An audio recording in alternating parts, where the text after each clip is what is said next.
आदाब, नमस्कार। महाराष्ट्र से एक किसान जंतर मंतर पहुंचता है। वो महाराष्ट्र का एक प्याज का किसान होता है जिसकी फसल खराब हो गई।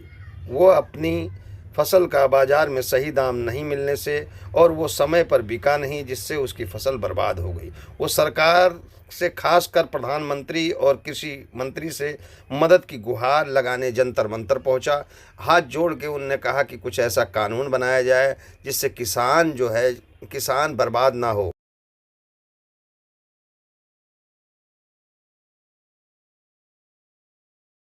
हमें सरकार से मांग है, हमारे ओर ध्यान दीजिए।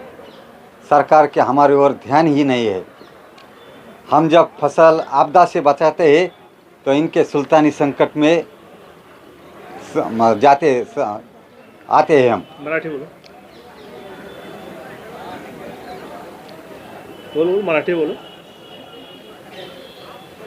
जेव्हा आमच्यावर नैसर्गिक संकट येतं का त्यावेळेस नैसर्गिक संकटामधून आम्ही आमचं पीक वाचवतो, पण या सरकारच्या सुलतानी संकटात सापडतो आणि आमच्या शेतीमालाचे भाव पडले जातात।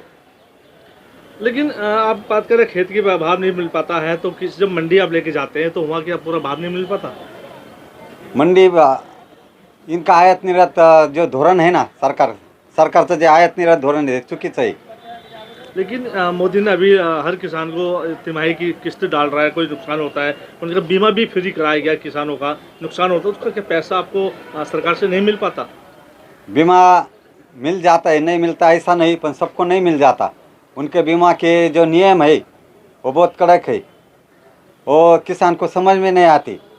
उसमें उससे किसान को बीमा नहीं मिलता फिर। अच्छा सर, आपके ऊपर ऐसा क्या तकलीफ हुआ, क्या नुकसान हुआ आपके फसल का जो आप आज जंतर मंतर पे धरना प्रदर्शन कर रहे हैं?